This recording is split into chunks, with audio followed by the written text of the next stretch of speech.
மனிதன் என்பவன் அரக்கனாகலாம், மனிதன் என்பவன் மு.க. ஸ்டாலின் ஆகலாம். வாரி வாரி சொரண்டி சொரண்டி நாட்டை அழிக்கலாம், தமிழ் நாட்டை அழிக்கலாம்.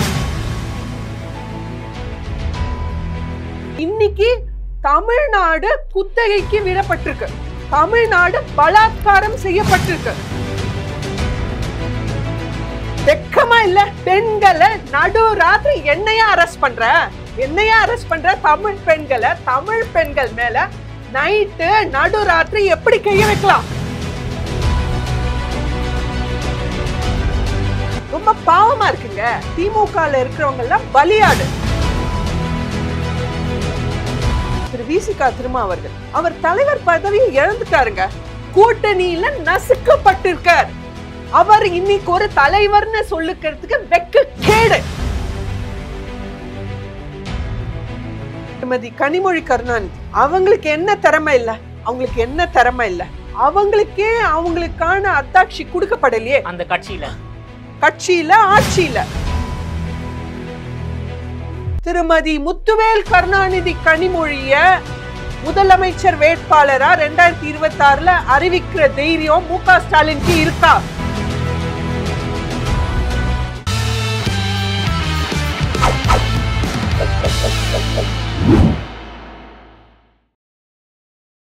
ஜெம் டிவி நேயர்கள் அனைவருக்கும் வணக்கம். பாஜகவை சேர்ந்த நிர்வாகி பிரியா ஸ்ரீ அவர்கள் நம்மோடு இணைந்துள்ளார். அவரிடம் விரிவாக விவாதிக்கலாம். மேடம் வணக்கம். வணக்கம். எப்படி இருக்கீங்க மேடம்? சூப்பரா இருக்கேன்மா. நல்லா இருக்கீங்களா? நல்லா இருக்கேன் மேடம்.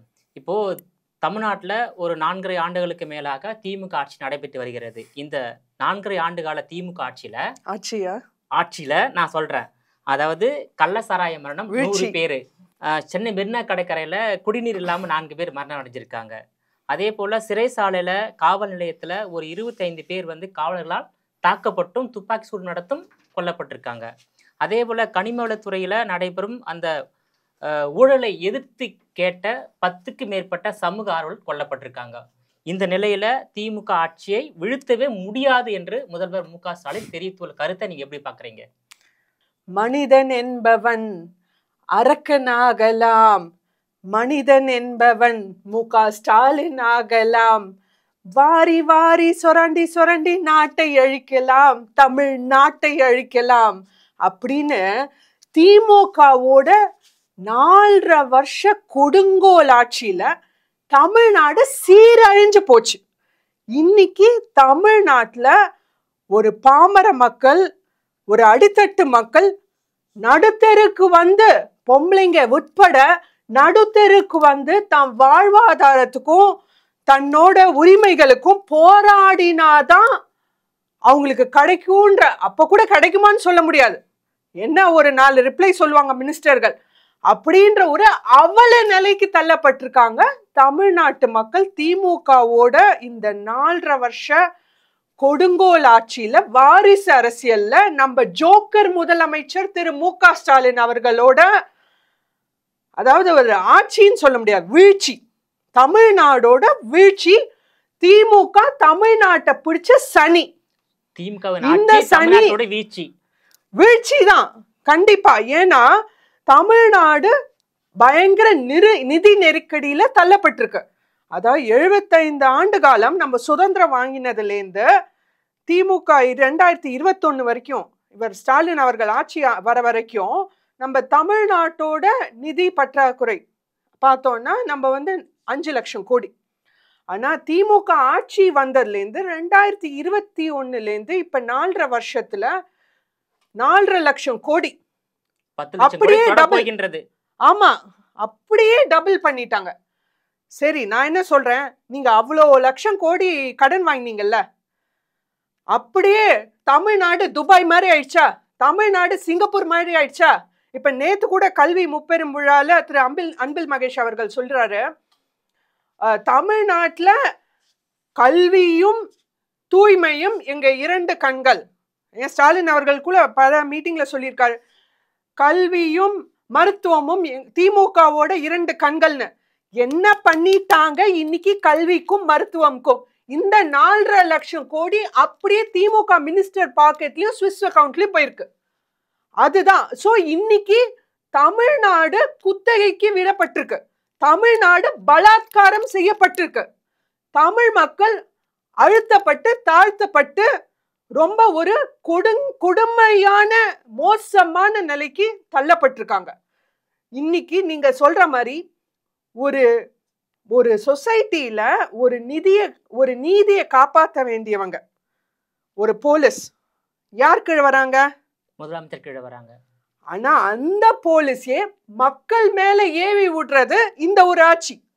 மக்களை காப்பாற்ற வேண்டிய நீதிய சமூகத்துல கொண்டு வர வேண்டிய ஒரு போலீஸ் அதிகாரிகள் இன்னைக்கு வேற வழி இல்லாம திக்கி திணறி முதலமைச்சரோட ஒரு பலியாட ஆகிறாங்க.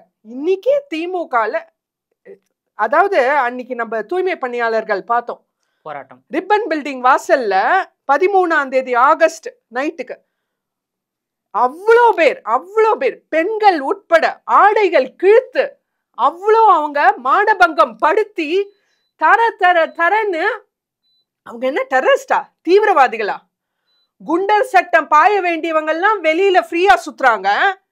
இவங்க ஒண்ணுமே தப்பு பண்ணாம தன்னோட வாழ்வாதாரத்துக்கு அங்க வந்து போராட வேண்டிய அவல நிலைக்கு தள்ளப்பட்டு அவ்வளோ ஒரு கொடூரமான ஒரு கஷ்டப்பட்ட நிலையில இருக்கிறவங்க இன்னைக்கு அப்படி தரன்னு போலீஸ் பஸ்ல எழுத்தி போறாங்க நைட்டு 1 மணி 2 மணிக்கு. ஏன் அத பகல்ல செய்ய தெரியலையா? வெக்கமா இல்ல? இந்த தமிழக முதலமைச்சர் திரு மு க ஸ்டாலின் அவருக்கு வெக்கமா இல்ல? பெண்களை நடு ராத்திரி என்னையா அரெஸ்ட் பண்ற? தமிழ் பெண்களை, தமிழ் பெண்கள் மேல நைட்டு நடு ராத்திரி எப்படி கைய வைக்கலாம்? இதுக்கு திரு மு க ஸ்டாலின் அவர்கள் பகிரங்கமா மன்னிப்பு கேட்டே ஆனோம். ஏன்னா போலீஸ் டிபார்ட்மெண்ட் அவர் கீழே தான் வருது. அவர் போய் கூலி பட தியேட்டர்ல மிக்சர் சாப்பிட்டுட்டு இருக்காரு, படம் பார்த்துட்டு இருக்காரு. எவ்வளவு ஒரு கேவலமான, அதாவது இன்னைக்கு இது ஒரு பேப்பர் ஆட்சி, ஒரு கேவலமான இன்டர்நேஷனல் லெவல்ல தமிழகத்தை மானத்தையும் இன்னைக்கு மண் மானம் மொழின்றாங்க, எதுவுமே காணும். தமிழகத்தோட மானத்தை இன்டர்நேஷனல் லெவல்ல சந்தி சிரிக்க வச்சது ஒரே முதலமைச்சர். அந்த பெருமை ஃபுல்லா திரு முத்துவேல் கருணாநிதி ஸ்டாலின் அவர்களுக்கே சேரும். சரி, ஓகே மேடம், நீங்க வந்து மன்னர் ஆட்சின்னு சொன்னீங்க, சர்வாதிகார ஆட்சின்னு சொன்னீங்க. இருந்த போதிலும் 2026ல திமுகவை எந்த சக்தியாலும் வீழ்த்த முடியாது என்ற கருத்து ஆணித்தரமா முதலமைச்சர் தெரிவித்திருக்கார். எப்படி தெரிவித்தார்? 4.5 வருஷம் பதவி ஏற்று ஆனா கூட இன்னி வரைக்கும் அவர் தமிழக முதலமைச்சரா இல்லவே இல்லை, திமுகவோட தலைவரா மட்டுமே தான் செயல்பட்டு இருக்காரு. அண்ட் திமுகன்றது யார், என்னது திமுகன்றது என்னது கொஞ்சம் யோசிச்சு பார்ப்போம். திமுகன்றது ஒரு தனி நபரோட சொத்து, ஒரு தனிப்பட்ட வாரிசோட சொத்தை தவிர அது ஒரு கட்சியே இல்லை. திமுகன்றது ஒரு கட்சியே இல்லை. திமுக அதான் அவர் வந்து மைக்கு பிடிச்சு முத்துவேல் கருணாநிதி ஸ்டாலின் எனும் நான் அப்படின்னு சொல்றதை விட திமுக எனும் நான் அப்படின்னு சொன்னா நல்லா பொருத்தமா இருக்கும். ஏன்னா வாரிசு அரசியல், கலைஞர், ஸ்டாலின், உதயநிதி, அடுத்து இன்பநிதி, அவ்வளவுதான். இந்த முப்பெரும் கரெக்டா சொன்னீங்க. ஏன்னா இன்னைக்கு அவங்க வாரிசு தவிர வேற யாருமே அந்த துணை முதலமைச்சர் பதவிக்கு கூட ஆசை கூட பட முடியாது, கனவுல கூட நினைக்க முடியாது. அப்ப திமுக யாரோட சொத்து? திமுகல இருக்கிறவங்களை பார்த்து எனக்கு ரொம்ப பாவமா இருக்குங்க. திமுகல இருக்கிறவங்க எல்லாம் பலியாடு, அவங்கள பார்த்தாலே பாவமா இருக்கு. இன்னைக்கு திமுக விசுவாசிகள் எவ்வளோ, இந்த வாரிசு அரசியல்ன்றது எந்த அளவுக்கு தமிழ் மண்ணையும் தமிழ் மக்களையும் திமுக விசுவாசிகளையும் ஏன் கலைஞரோட குடும்பத்தையும் எந்த அளவுக்கு பாதிச்சிருக்குன்னா அதுக்கு திருமதி கனிமொழி கருணாநிதி அவர்கள் ஒரு பெரிய சான்றிதழ் இன்னைக்கு. ஏன்னா அவங்களும் கலைஞர் குடும்பத்தை சேர்ந்தவங்க தானே. கலைஞரோட மகள் திருமதி முத்துவேல் கருணாநிதி கனிமொழி அவர்கள், அவங்களுக்கு திறமை இல்லை. நம்ம முப்பெரும் விழால பார்த்தோம்னா ஒரு முக்கியமான விஷயம் கவனிக்க வேண்டியது, நீங்க அண்ணா பெரியார் அவர்கள் பெரும் தலைவர்கள், போற்றப்பட வேண்டியவர்கள், அவங்க போட்டோ வச்சிருந்தீங்க. சரி, கருணாநிதி அவர் போட்டோவும் வச்சிருந்தீங்க, ஓகே சரி பரவாயில்லன்னு விட்டா கூட அந்த ஸ்டேஜ் செட்டிங்ல பாத்தீங்கன்னா ஸ்டாலின் அவர்கள் போட்டோவையும் ஆட் பண்ணியிருக்காங்க. அடுத்த ஸ்டேஜ் ஃப்ரண்ட்ல பாத்தீங்கன்னா இங்க ஸ்டாலின் அப்புறம் உதயநிதி.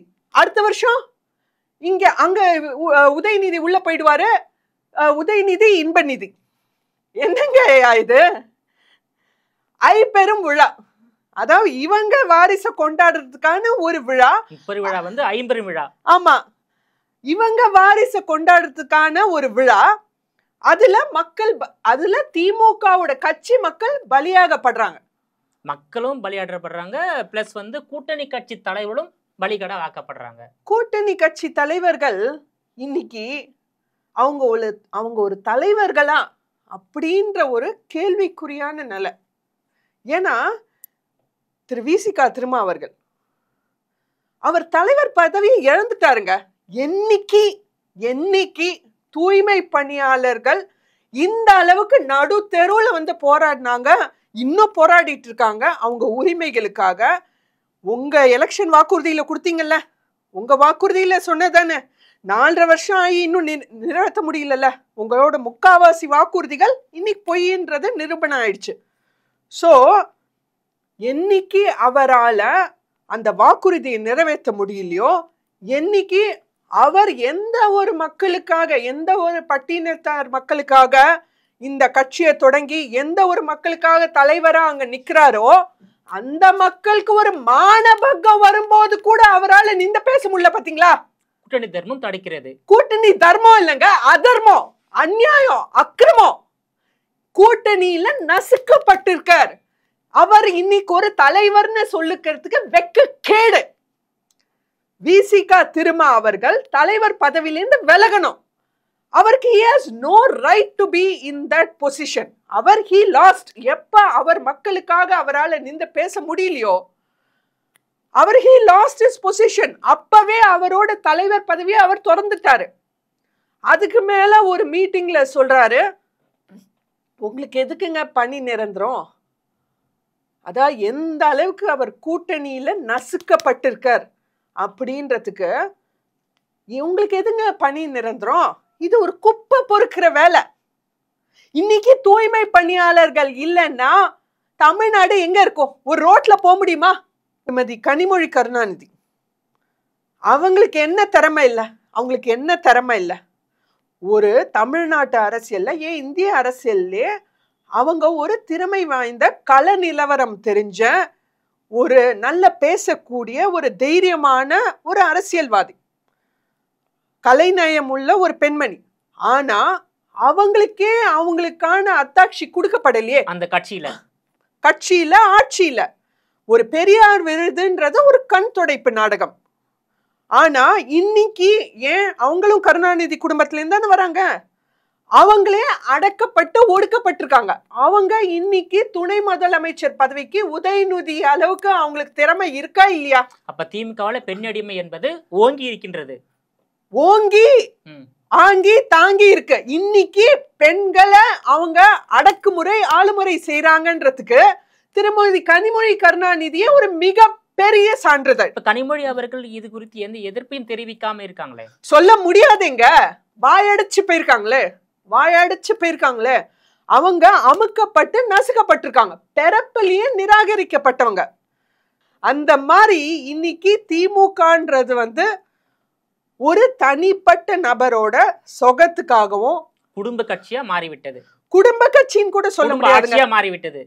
ஒரு குடும்பம் கூட இல்லை. இது கருணாநிதி குடும்பத்தோட சொத்து கூட இல்லையே. மு.க. ஸ்டாலினோட வாரிசுக்கு மட்டுமே உள்ள ஒரு அதிகாரம். இப்படி இருந்தும் வந்து தமிழ்நாட்டுல திமுகவை எந்த சக்தியாலும் வீழ்த்த முடியாது. குறிப்பாக வந்து பாஜகவால் திமுகவை வீழ்த்த முடியாது. பாஜக தமிழ்நாட்டில் கால் ஊன்ற முடியாது என்ற கருத்தை மீண்டும் மீண்டும் வலியுறுத்தி ஸ்டாலின் அவர்கள் பேசி வருகிறார். பயந்துட்டாருங்க அவரு, பயந்துட்டாரு, பெதறாரு. அவருக்கு நல்லாவே தெரியுது 2026 நம்ம கதை க்ளோஸ். ஆட பார்த்து ஓனாய் விடுகிற கண்ணீர் அப்படின்றாரு. அவரே சொல்லிட்டாரு 2026 நாங்க தான்ப்பா பலியாடு அப்படின்னு அவரே ஒத்துக்கிறாரு. அவருக்கே புரிஞ்சிடுச்சு. ஏன்னா ஒரு முதலமைச்சரா பதவியில இருக்கிறவரு ஒரு முப்பெரும் விழால மக்களை பார்த்து, சரி உங்க திமுக மக்களாவே இருக்கட்டும், மக்களை பார்த்து அவர் வந்து ஒரு உரை சொல்றாரு. 15 நிமிஷம் தான் அவருக்கு அவகாசம். அந்த 15 நிமிஷத்துல ஒரு முதலமைச்சரா இருக்கிறவர் என்ன பேசணும்? தமிழ்நாட்டுக்கு நாங்க 4.5 வருஷம் ஆட்சியில இதெல்லாம் பண்ணோம், மக்களோட வாழ்வாதாரம் இப்படி உழந்திருக்கு, பெண்களோட நிலைமை இப்படி உழந்திருக்கு, அதெல்லாம் பேசணுமா? அதை விட்டுட்டு 10 நிமிஷம் வெறும் எதிர்கட்சிகளையும் மத்திய அரசையும் சாடுறது தான் அவருக்கு டைம் சரியா இருந்துச்சு. இந்தியாவுல வந்து பாஜகவை எதிர்க்கக்கூடிய ஒரே கட்சி திமுக தான். ஏன்னா அவருக்கு அதாவது இது வந்து டிஸ்ட்ரக்டிவ் பாலிடிக்ஸ், அதாவது அவங்களுக்கா எந்த திறமையும் இல்லை, வெறும் ஒரு பேப்பர் கட்சி, ஒரு பேப்பர் ஆட்சி. இன்னைக்கு அவர் ஒரு பேப்பர் முதலமைச்சர், வெறும் பேப்பர்ல ஒரு முதலமைச்சரை தவிர. இப்போ திமுக ஆட்சிக்கு வந்தால் கனிமொழி முதலமைச்சராக வந்தா நீங்க ஏத்திப்பீங்களா? நான் என்ன சொல்றேன், முதலமைச்சர் அவர்களுக்கு சேலஞ்ச் விடுறேன். அவர் பெண்களை மதிக்கிறவரா இருந்தாருன்னா, ஜனநாயகத்தை மதிக்கிறவரா இருந்தாருன்னா, அதாவது வாரிசு அரசியல், அவங்க திமுக மேல எல்லாரும் குற்றம் சாட்டுறாங்களே, வாரிசு அரசியல்ன்றது உண்மை இல்லைன்னா, அவரோட ரத்தத்துல பிறந்தவங்க ஒருத்தர் தான் அந்த முதலமைச்சர் பதவியில உட்கார முடியும்ன்ற சாத்தியம் இல்லைன்னா, திருமதி முத்துவேல் கருணாநிதி கனிமொழிய முதலமைச்சர் வேட்பாளரா 2026 அறிவிக்கிற தைரியம் மு.க. ஸ்டாலினுக்கு இருக்கா? அறிவித்தா நீங்க எல்லாம் ஏத்திப்பீங்களா? பாஜகவை சேர்ந்தவர்கள் அவங்க ஆட்சி க்ளோஸ். 2026 திமுகவோட ஆட்சி க்ளோஸ். திமுகவை பாஜகவில் வீழ்த்த முடியாதுன்னு தானே சொல்லிட்டு வராரு. எப்படி வீழ்த்த முடியும்னு சொல்ல வரீங்க 2026 திமுக ஆட்சியை? திமுகன்றது இன்னைக்கு மக்கள் வந்து வெறுக்கிறாங்க, மக்கள் வெறுக்கும் ஒரு ஆட்சி ஆயிடுச்சு, மக்கள் வெறுக்கும் ஒரு முதலமைச்சரா ஆயிட்டார் அவரு.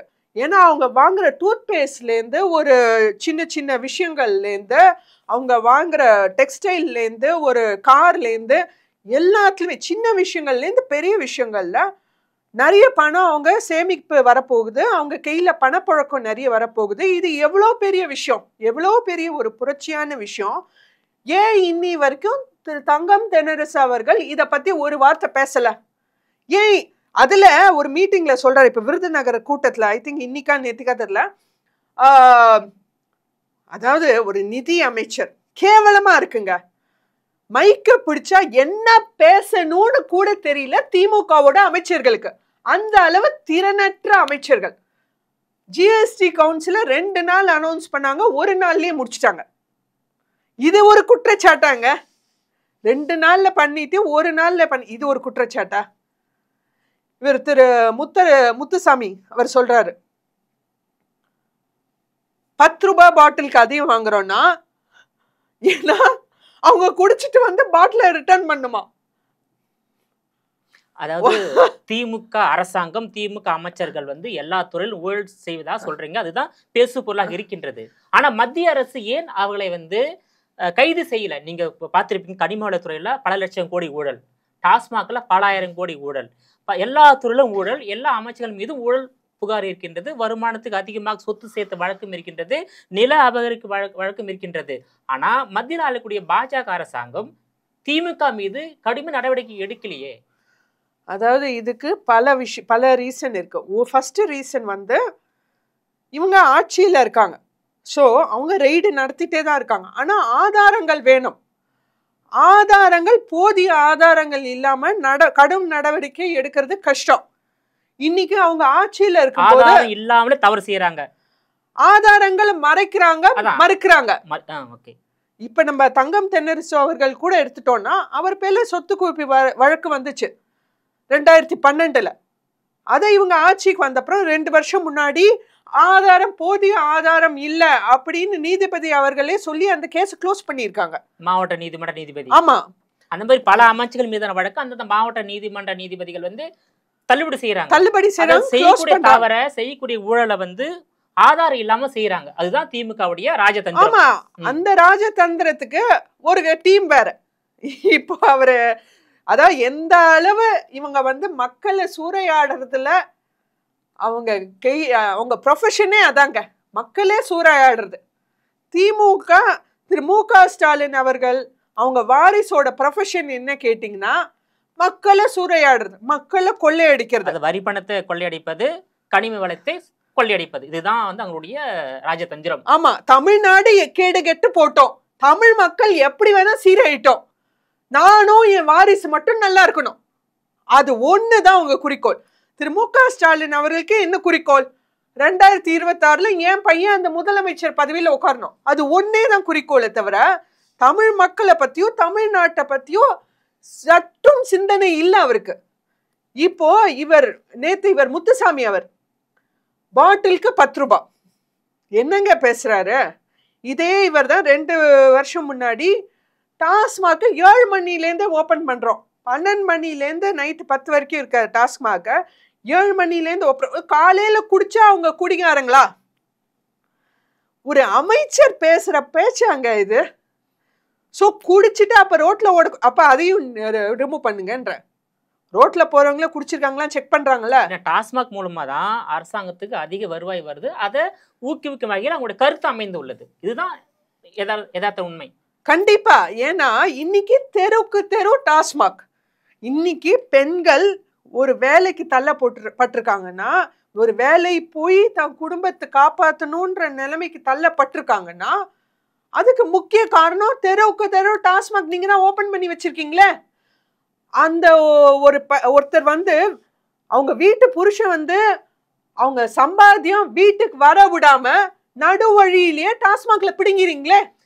இப்போ தமிழ்நாட்டில் அதிமுக பாஜக கூட்டணி அரசு அமைந்தால் 2026 தமிழ்நாட்டில் பூர்ண மது விலக்கு கொண்டு வருவீங்களா? அது தலைமை தான் டிசைட் பண்ணும். ஏன்னா பூர்ண மது விலக்குன்றது பல வருஷங்கள் முன்னாடி 2015 கருணாநிதி அவர்கள் தன்னோட எலெக்ஷன் கோரிக்கைய வச்சாரு. பூரண நாங்க ஆட்சிக்கு வந்தா 2015 திரு கருணாநிதி அவர்களும் அம்மா ஜெயலலிதா அம்மாவும் இருக்கும்போது இவங்க டிஎம்கேல இருந்து அந்த ஒரு கோரிக்கை, அந்த ஒரு எலெக்ஷன் மேனிஃபெஸ்டோல அவங்க ரிலீஸ் பண்ணாங்க. நாங்க ஆட்சிக்கு வந்தா பூர்ண மதுவிலக்கு கொண்டு வருவோம். ஆனா எல்லாருக்குமே தெரியும் இன்னைக்கு பூர்ண மதுவிலக்கு கொண்டு வந்தா கள்ள சாராயம் காய்ச்சறது அதிகமாயிடும். கள்ள சாராயத்தில் 100 பேரை பலி கொடுத்திருக்கு தமிழ்நாடு. கண்டிப்பா கரெக்டா சொன்னீங்க. சோ இன்னைக்கு அது maybe out of question. But தலைமை டிசைட் பண்ணும், அதை நான் சொல்ல முடியாது. ஆனாலும் அதை வச்சு ஒரு வணிகமா பார்த்து, அதாவது இது ஒரு கண்ட்ரோல், ஒரு ரெகுலேஷன். மக்கள் கள்ள சாராயத்துக்கு போகக்கூடாதுன்றதுக்காக டாஸ்மாக் கொண்டு வந்தாங்களே தவிர இதை ஒரு வணிகமா பார்த்து பிஸ்னஸா பார்த்து, ஏன் அந்த 10 ரூபாய் பாட்டிலுக்கே இப்ப எடப்பாடியார் கூட அவரோட தேர்தல் ரோட் ஷோல சொல்லியிருந்தாரு.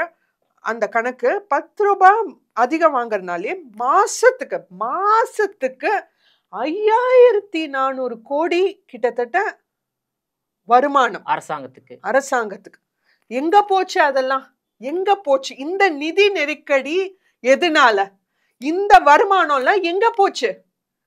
யார் பதில் சொல்லுவாங்க இந்த கேள்விக்கு? கஜானாக்கு போகாம அமைச்சர்களோட பாக்கெட்டுக்கு போயிருக்கு, ஸ்விஸ் அக்கவுண்ட்டுக்கு போயிருக்கு. இன்னொரு விஷயம் முதலமைச்சருடைய லண்டன் ஜெர்மனி அந்த பயணத்தை எப்படி பாக்குறீங்க? அதாவது முதலீட்டு ஈர்ப்பு பயணத்தை. அதாவது இதை விட ஒரு காமெடி நடக்க முடியுமா அப்படின்றதுக்கு நம்ம ஜோக்கர் முதலமைச்சர் திரு முத்துவேல் கருணாநிதி ஸ்டாலினே போறோம். மண் மானம் மொழி அவங்க சொல்றாங்களே ஒரு இதுல ஸ்பீச்ல, மண் மொழி மானம் தான் எங்களுக்கு முக்கியம், மண் மொழி மானம் காக்க அப்படின்னு. மண் எங்க போச்சு? கனிம வள கொள்ளையில மண்ணு போச்சு. மொழி தமிழ் மொழி தமிழ் மொழி தமிழ் மொழின்னு சொல்லிட்டு இன்னைக்கு அவங்க எலெக்ஷன் அறிக்கையில சொன்னாங்க, நாங்க ஆட்சிக்கு வந்தா 75% தமிழர்களுக்கு வேலையை உறுதி செய்வோம்னு. இன்னைக்கு எங்க போச்சு? அதை நிறைவேற்றல. மொழி போச்சு, மானம். இவரு ஜெர்மனி லண்டன் அங்க இங்க போய் நம்ம தமிழ்நாட்டு மானத்தை இன்டர்நேஷனல் லெவல்ல சந்தி சிரிக்க வச்ச ஒரே முதலமைச்சர் திரு முத்துவேல் கருணாநிதி ஸ்டாலின். அவருக்கே அந்த பெருமை எல்லாம் சேரும். இங்க போய் ஆக்ஸ்போர்ட் யூனிவர்சிட்டி எவ்வளவு ஒரு பழமை வாய்ந்த 1000 வருஷம் மேல பழமை வாய்ந்த ஒரு யூனிவர்சிட்டி, அங்க ஒரு ரூம் ரெண்ட் எடுத்து பெரியார் படத்தை ஓபன் பண்ணி, அதுக்குதான் சொன்னேன் அந்த example emperor with no clothes. அதாவது இவரோட அகம்பாவமும் ஆணவமும் ஒரு ஸ்டிக்கர் முதலமைச்சர், ஒரு போட்டோஷூட் முதலமைச்சர். எந்த அளவு அவரோட அகம்பாவமும் ஆணவம்னா, யாரோ உங்க டீம்ல உங்க கட்சியில ஐடியா கொடுக்குறாங்க, இந்த மாதிரி ஜெர்மனி போவோம் சார், லண்டன் போவோம் சார், ஆக்ஸ்போர்ட் யூனிவர்சிட்டியில ரூம் ரெண்டுக்கு தராங்களாம், அங்க ஒரு ரூம் எடுப்போம், பெரியார் படத்தை வைப்போம், நாங்க 4 பேர் கையை தட்டுறோம், ஒரு போட்டோ எடுக்கிறோம், நீங்களும் வாங்க அப்படின்னா இவரும் பின்னாடியே பெப்பேன்னு போறாரு பாருங்களேன். இவரெல்லாம் ஒரு முதலமைச்சர், தமிழ்நாட்டோட தலையெழுத்து நினைச்சா ஷோ இந்த இந்த ஒரு அவல நிலையை எங்க போய் சொல்றது, எங்க போய் சொல்றது? 2026ல யார் முதலமைச்சராக வர வேண்டும் என்று நீங்க விரும்புறீங்க? அதான் நான் இதுக்கு இன்னொரு ஒரு பதில் சொல்ல விரும்புறேன். அதாவது நம்ம முதலீடு ஃபர்ஸ்ட் நான் கேக்குறேன். முதலீடு தமிழ்நாட்டுல ஃபர்ஸ்ட் 2022ல துபாய்க்கு போனாரு, 6000 கோடி முதலீடு கொண்டு வரேன்னாரு. எங்க போச்சு? அதுக்கு இன்னைக்கு வெள்ளையே இருக்கா? நான் கேக்குறேன். இது வரைக்கும் இப்ப டிஆர்பி ராஜா அவர்கள் கூட சொல்லியிருக்காரு, 11 லட்சம் கோடி முதலீடு நாங்க கொண்டு வந்திருக்கோம் 4.5 வருஷத்துலன்னு. இப்ப நேத்தோ இன்னைக்கோ பிரஸ் மீட்ல சொல்லியிருக்காரு. எங்க போச்சு 11 லட்சம் கோடி? எவ்வளவு ஒரு அப்பட்டமான பொய், அப்பட்டமான பொய். அதாவது டிஆர்பி ராஜா அவர்கள் இப்போ ஐ திங்க் லாஸ்ட் மந்த் நினைக்கிறேன் ஒரு எலக்ட்ரிக் வெஹிக்கிள் ஒரு இது ஓபன் பண்ணாங்க தூத்துக்குடியில. அந்த ஒரு நிறுவனம் நீங்களும் கூகுள் சர்ச் பண்ணி பாருங்க. அந்த நிறுவனம் பல டெவலப்டு கண்ட்ரீஸ்ல நிராகரிக்கப்பட்ட நிறுவனம். தரம் தாழ்ந்த அவங்க மேனுஃபேக்சரிங் பண்றாங்கன்னு பல டெவலப்டு கண்ட்ரீஸால துரத்தப்பட்ட நிறுவனம்.